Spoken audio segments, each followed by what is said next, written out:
Welcome back to Switch to Linux. So today we're just going to do a real quick piece on the case for VirtualBox.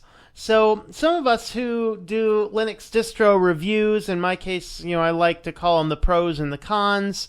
When I'm looking at different Linux distros, I like to use VirtualBox, and several people like to use VirtualBox for that. But I received a comment on one of the videos, and it asks, with VMware being available, why would you want to use VirtualBox? And so I just want to do a quick piece to address that. And to be perfectly fair, I haven't even used VMware, and for the very reasons I'm going to tell you in a few moments here. But what I really wanted to start out by saying is the real reason I use VirtualBox comes down to the fact that it is an open source platform on a GNU or GPL license. What that means when you get into the licensing items, what that means is that I do not have to pay licensing fees to use it. I do not have to worry about what the application is. I can use it for home use without a problem. I can use it for commercial use without a problem. There are no issues with using VirtualBox. Now, it may not be the absolute most perfect solution out there, and that's okay with me as long as it gets the job done, because in reality, we shouldn't be using VirtualBox to do the majority of our work anyway. Although, if you do have a powerful enough computer, you can actually do that. On my big computer here, I have this distro, which runs OpenSUSE on Enlightenment, and the VirtualBox that runs Windows 10 on this, it has just as much power as most of the other computers in the office, because really the place where VirtualBox is going to get limited the most is it gets limited in your system resources. So if you have a computer with smaller resources, then you're not going to be able to share as much on the VirtualBox, and so your guest operating system is going to be a little bit slower and more sluggish. But for the most part, if you have a pretty large, beefy operating system and you can throw a lot of resources at it, then you can actually do a pretty good deal of keeping of having VirtualBox availabilities. Now, there's some downsides about it, and I'll talk about those in a few moments. But the other software that people are talking about is the VMware Workstation. And I looked at this, and I thought about downloading it to give it a test run so I could see, how does this guy work. And the problem is you get your licensing down here. So we have to always be cognizant of the laws, particularly those of us here in the United States. We cannot just go out and use whatever we want. We can't just go online and grab some image and use it for a commercial purpose. There are things called copyright laws, and we have to be aware of those copyright laws as we are doing things. And right here, the free version is available for non-commercial, personal, and home use. We encourage students and nonprofit organizations to benefit from this offering. That's very nice, but at Switch to Linux, I do run ads on my videos, and although it is a fun hobby, it is something that I hope it is a hobby that can pay for itself a little bit down the road, and that means that it is not a non-commercial endeavor. And so to use VMware, I would actually have to purchase the Workstation Pro. And what's the cost of it? Honestly, I don't know. It might be only a couple dollars. Let's just have a look here.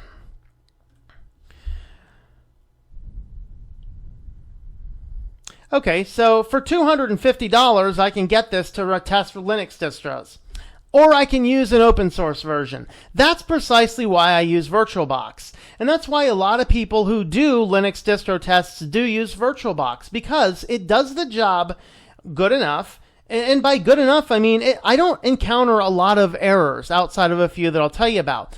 But at this time, there's no reason I need to throw $250 at a Workstation Pro so that I can run this on videos. Because if I try and run this on free videos, I am violating the terms and conditions of the policy. And remember, I'm always telling you to read the terms and conditions. So that is why a lot of us use VirtualBox.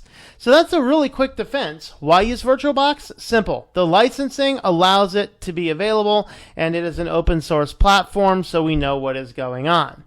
So all that being said, let's have a quick look at VirtualBox. I realize that there's a lot of videos about how to use this platform, but in reality, the VirtualBox system is a very nice platform, and you can utilize this for doing a lot of things, from installing software for actual use.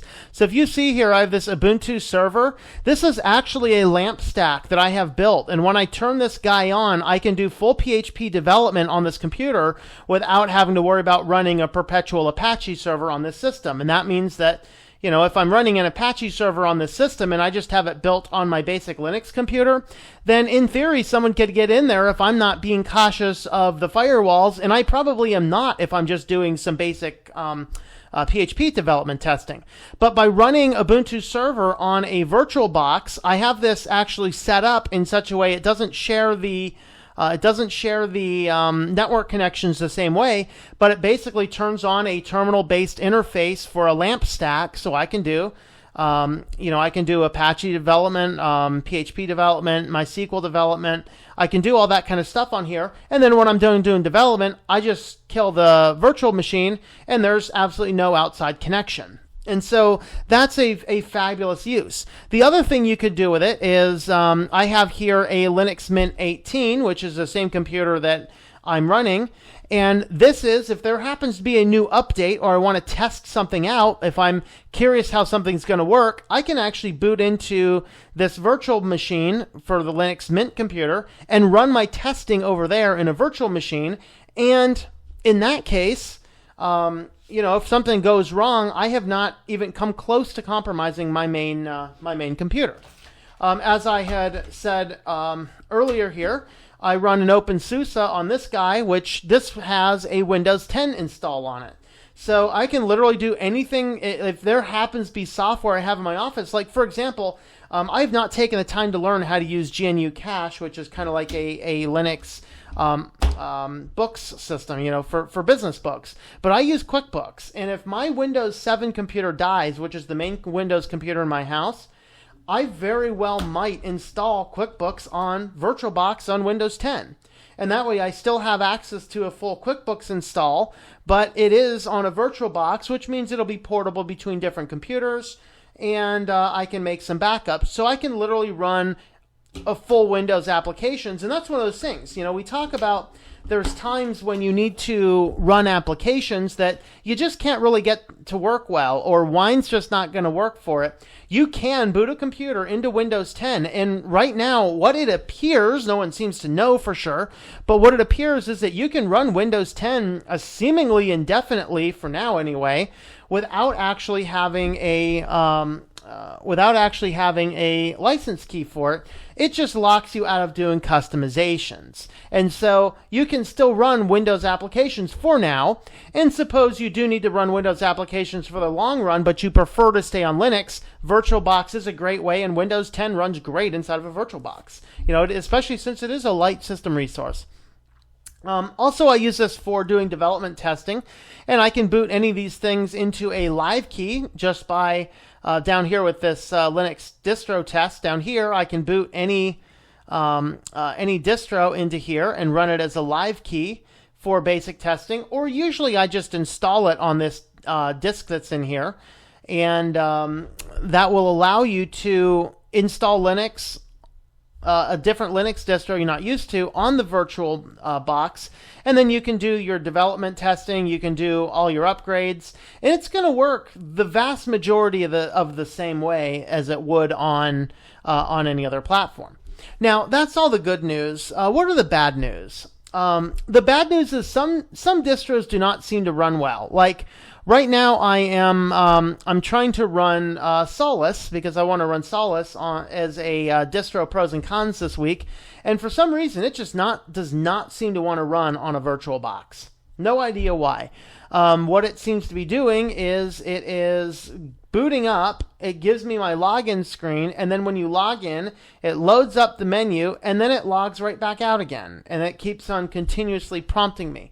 Now, I was thinking that might be a little bug that could eventually resolve itself, because when I installed this, the live key did the same thing. I had to reboot the system a few times in order to get that to work. So here you can see there's my login screen, and maybe this will be like the car and the mechanic, and you know, it doesn't make the noise once you're taking it out. But so one of two things would generally happen. One of it seems to be what I'm having right here. Oh no, it's doing something. Let's see what happens here. Okay, so I get this, and then what I usually get is I get a connection established, and then it restarts. I don't know why it's doing that. And I haven't been able to find a reference to that, so you can see we're right back to the login screen, and I can do this until the cows come home. It's just going to keep doing the same thing over and over. So this is one of the downsides. So when I do my Solus test, I'm actually going to install it on one of my USB drives here, and I'll actually run it, provided I can find a screen recorder. If I would have to point the camera at the screen, I'm not sure I'm that interested. Oh, wait, hold on. We're getting a connection established. Oh, nope, there it went. Okay. Maybe what I'll try and do is maybe I'll start by turning off the network adapter, and it seems to do that when it says connection established. So maybe I'll turn off the network adapter and see what it does. But anyway, that's one of the downsides I'm getting. Some of your GNOME distros don't work very well. I wanted to do the distro review of Kioro, and I was able to run Kioro Mate, but not Kioro GNOME. And I really wanted to show the Kioro GNOME desktop, and I can't remember if I actually ended up doing one or not just by installing it on a drive. I just can't remember. But all that being said, there are some downsides of using VirtualBox. It's not a perfect, absolute system under every circumstance. However, all that being said, there are a lot of powerful reasons to use VirtualBox, and the reason I like it over VMware is, as I said, it is a free open source GPL licensing, so I don't have any problems using this for videos, whether I'm doing the videos for fun or whether I'm doing the videos for any potential commercial aspect, either now or in the future. And suppose this isn't considered a commercial endeavor right now. In 5 years' time, if I do turn this into some huge commercial endeavor, well, I'd have to go back through and delete all the videos that had all those videos, because that would be the terms and conditions of downloading and using it. So those are some reasons to use VirtualBox. There are definitely some downsides. I guess another downside is several of the distros. Now, the Ubuntu-based distros seem to have this resolved for the most part. Other distros don't.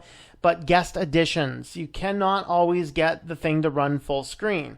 And this is a downside, a problem that I have in Fedora is it is a pain to get the guest additions installed in Fedora, and then every single update breaks the guest additions you had. And so you got to go back, redo the guest additions, and sometimes they're working and sometimes they're not. And so those are the things that we keep an eye on. Obviously, running a VirtualBox, it is a VirtualBox, so it's not going to be an absolute perfect system inside of every scenario. But it is a system that allows you to do a lot of good work. Now, the thing is that out of the box, you may have poor performance because you have not set it up right. And so you always want to make sure that whenever you launch a new machine, before you even launch it, you go into your settings and you change a few things that are not generally available right away. For example, the base memory is, I believe it's something that is set. I don't believe you can change that, or maybe that you can change, but the processors you can't. So here you can change the processors. I like upping the processors to at least 2 cores on this computer.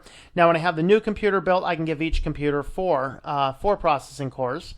Because that is a quad-core computer. This is only a dual-core computer, of course, in 2 threads. And so you can give it the information that you need. I can give it as much RAM as I need. In this case, I don't want to do more than 4 or 5 gigabytes of RAM because I'll be starting to run low in the system resources. But again, the new computer has a lot more RAM. You want to make sure that you change your display. It is actually possible to go above 128. I forget exactly how to do it. Just do some fun finagling in the terminal, and you can up this to 256. And then you can adjust your monitors and set your accelerations and such. Of course, your storage, you can add or remove different drives to it, and then you can adjust your various network and audio items. Okay.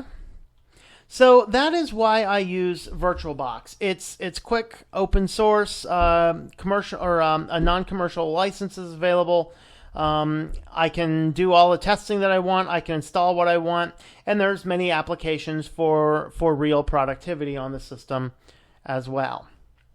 So I hope this helps you understand why we like to use VirtualBox as opposed to VMware, and also why you understand why sometimes it's easier and sometimes it's harder. You know, if I cannot get something to work well inside VirtualBox, I have to do an extra couple steps to install it elsewhere to try it out. So anyway, this has been Tom, and I hope that you enjoy switching to Linux.